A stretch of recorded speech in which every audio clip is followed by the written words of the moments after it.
ನಮಸ್ತೆ ಫ್ರೆಂಡ್ಸ್, ಈ ದಿನ ನಾವು ಅಮ್ಮೀಟರ್ ಮತ್ತು ಅಮ್ಮೀಟರ್ ಸೆಲೆಕ್ಟರ್ ಸ್ವಿಚ್ ಯೂಸ್ ಮಾಡಿ ಯಾವ ತರ ಕರೆಂಟ್ ಚೆಕ್ ಮಾಡೋದು ಅನ್ನೋದ್ರ ಬಗ್ಗೆ ತಿಳಿಯೋಣ. ಅಮ್ಮೀಟರ್ ಬಂದ್ಬಿಟ್ಟು ಒಂದು ಎಲೆಕ್ಟ್ರಿಕಲ್ ಉಪಕರಣ. ಇದನ್ನ ಯೂಸ್ ಮಾಡಿ ಎಲೆಕ್ಟ್ರಿಕಲ್ ಸರ್ಕ್ಯೂಟ್ ಅಲ್ಲಿ ಎಷ್ಟು ಕರೆಂಟ್ ಫ್ಲೋ ಆಗ್ತಾ ಇದೆ ಅಂತ ನಾವು ಚೆಕ್ ಮಾಡಬಹುದು.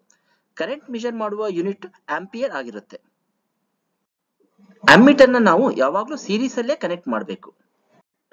ಅಮ್ಮೀಟರ್ ಸೆಲೆಕ್ಟರ್ ಸ್ವಿಚ್ ನ ಸ್ಪೆಷಲಿ 3 ಫೇಸ್ ಸಿಸ್ಟಮ್ ಅಲ್ಲಿ ಯೂಸ್ ಮಾಡ್ತೀವಿ. ನಮಗೆ ಯಾವ ಫೇಸ್ ಕರೆಂಟ್ ಬೇಕೋ ಅದನ್ನ ಸೆಲೆಕ್ಟರ್ ಸ್ವಿಚ್ ಮುಖಾಂತರ ಚೆಕ್ ಮಾಡಬಹುದು. 3 ಫೇಸ್ ಸಿಸ್ಟಮ್ ಅಲ್ಲಿ 3 ಕಂಡಕ್ಟರ್ಸ್ ಇರುತ್ತೆ, R, Y ಮತ್ತು B. Ammeter selector switch use ಮಾಡಿ ಯಾವುದೇ ಫೇಸ್ ನ ಕರೆಂಟ್ ನ ಸಪರೇಟ್ ಆಗಿ ಮತ್ತು ಸರಳವಾಗಿ ಚೆಕ್ ಮಾಡಬಹುದು. ಈಗ ನಾನು ನಿಮಗೆ ತಿಳಿಸ್ಕೊಡ್ತೀನಿ ಅಮ್ಮೀಟರ್ ಮತ್ತು ಅಮ್ಮೀಟರ್ ಸೆಲೆಕ್ಟರ್ ಸ್ವಿಚ್ ನ 3 ಫೇಸ್ ಸಿಸ್ಟಮ್ ಜೊತೆ ಯಾವ ತರ ಕನೆಕ್ಟ್ ಮಾಡಬಹುದು ಅಂತ. ಸ್ವಿಚ್ ಗೇರ್ ಅಲ್ಲಿ 3 ಫೇಸ್ 3 ವೈರ್ ಅರೇಂಜ್ಮೆಂಟ್ ಹೀಗಿರುತ್ತೆ. R, Y, B ಈ 3 ಫೇಸ್ ಅಲ್ಲಿ ಕರೆಂಟ್ ಟ್ರಾನ್ಸ್ಫಾರ್ಮರ್ ಇನ್ಸ್ಟಾಲ್ ಮಾಡಿರ್ತೀವಿ. ಇದು ಕರೆಂಟ್ ನ ಸ್ಟೆಪ್ ಡೌನ್ ಮಾಡೋಕೆ ನಮಗೆ ಸಹಾಯ ಮಾಡುತ್ತೆ. ಈಗ ಸರ್ಕ್ಯೂಟ್ ಅಲ್ಲಿ ನಾವು 4 ಪೊಸಿಷನ್ ಅಮ್ಮೀಟರ್ ಸೆಲೆಕ್ಟರ್ ಸ್ವಿಚ್ ನ ಆಡ್ ಮಾಡಿದೀವಿ. ನೆಕ್ಸ್ಟ್ ಕರೆಂಟ್ ನ ಮೆಜರ್ ಮಾಡೋಕೆ ಸರ್ಕ್ಯೂಟ್ ಅಲ್ಲಿ ನಾವು ಅಮ್ಮೀಟರ್ ನ ಕೂಡ ಆಡ್ ಮಾಡಿದೀವಿ. ಮೊದಲು ನಾವು ಕರೆಂಟ್ ಟ್ರಾನ್ಸ್ಫಾರ್ಮರ್ ನ ಟರ್ಮಿನಲ್ಸ್ ನಿಂದ R, Y, B ಕೇಬಲ್ಸ್ ನ ಅಮ್ಮೀಟರ್ ಸೆಲೆಕ್ಟರ್ ಸ್ವಿಚ್ ಗೆ ಈ ತರ ಕನೆಕ್ಟ್ ಮಾಡ್ಕೊಳ್ಳೋಣ. ಹಾಗೆ ಕರೆಂಟ್ ಟ್ರಾನ್ಸ್ಫಾರ್ಮರ್ಸ್ ನ ಮತ್ತೊಂದು ಟರ್ಮಿನಲ್ಸ್ ನ ಶಾರ್ಟ್ ಮಾಡಿ ಈ ತರ ನಾವು ಗ್ರೌಂಡ್ ಮಾಡಬೇಕು. ಈಗ ನಾವು ಅಮ್ಮೀಟರ್ ಮತ್ತು ಸೆಲೆಕ್ಟರ್ ಸ್ವಿಚ್ ನ A1 ಟರ್ಮಿನಲ್ಸ್ ನ ಪರಸ್ಪರವಾಗಿ ಕನೆಕ್ಟ್ ಮಾಡ್ಕೊಳ್ಳೋಣ.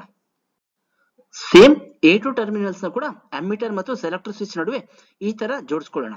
ಹಾಗೆ ಅದನ್ನ ಎಕ್ಸ್ಟೆಂಡ್ ಮಾಡಿ CT ಕಾಮನ್ ಗ್ರೌಂಡಿಂಗ್ ಜೊತೆ ಕನೆಕ್ಟ್ ಮಾಡ್ಕೊಳ್ಳೋಣ. ಒಂದ್ ವೇಳೆ ಅಮ್ಮೀಟರ್ ಮತ್ತು ಸೆಲೆಕ್ಟರ್ ಸ್ವಿಚ್ ಅಲ್ಲಿ ಏನಾದ್ರೂ ಪ್ರಾಬ್ಲಮ್ ಬಂದ್ರೆ ಆವಾಗ ನಾವು ಕ್ಲಾಂಪ್ ಮೀಟರ್ ನ ಮ್ಯಾನ್ಯುವಲಿ ಯೂಸ್ ಮಾಡಿ ಯಾವುದೇ ಫೇಸ್ ನ ಕರೆಂಟ್ ಕೂಡ ಚೆಕ್ ಮಾಡಬಹುದು. ಈಗ ನಾನು ನಿಮಗೆ ಅಮ್ಮೀಟರ್ ಮತ್ತು ಸೆಲೆಕ್ಟರ್ ಸ್ವಿಚ್ ನ ಸ್ಪೆಸಿಫಿಕೇಶನ್ಸ್ ನ ಡೀಟೇಲ್ ಆಗಿ ತಿಳಿಸ್ಕೊಡ್ತೀನಿ. ಇಲ್ಲಿ ಅಮ್ಮೀಟರ್ ರೇಂಜ್ 0 ಇಂದ 40 ಆಂಪಿಯರ್ ಇದೆ. ಇದರ ಅರ್ಥ ಅಮ್ಮೀಟರ್ 0 ಇಂದ 40 ಆಂಪಿಯರ್ ತನಕ ಕರೆಂಟ್ ನ ಮೆಜರ್ ಮಾಡುತ್ತೆ. ಕ್ಲಾಸ್ 1.5 ಅಮ್ಮೀಟರ್ ನ ಅಕ್ಯುರೇಸಿ ಆಗಿರುತ್ತೆ. ಇಲ್ಲಿ ಅಕ್ಯುರೇಸಿ ಬಂದ್ಬಿಟ್ಟು ±1.5% ಇದೆ. ಸೆಕೆಂಡರಿ 1 ಆಂಪಿಯರ್ ಅಂದ್ರೆ ಯಾವಾಗ ಅಮ್ಮೀಟರ್ ಗೆ ಕರೆಂಟ್ ಟ್ರಾನ್ಸ್ಫಾರ್ಮರ್ ಇಂದ 1 ಆಂಪಿಯರ್ ಕರೆಂಟ್ ಫ್ಲೋ ಆಗುತ್ತೆ ಅವಾಗ ammeter display full scale reading ಅಂದ್ರೆ 40 ಆಂಪಿಯರ್ ತೋರಿಸುತ್ತೆ. 96 ಸ್ಕ್ವೇರ್ mm ಅಂದ್ರೆ ಅಮ್ಮೀಟರ್ ನ ಫಿಸಿಕಲ್ ಡೈಮೆನ್ಷನ್ಸ್ ಆಗಿರುತ್ತೆ.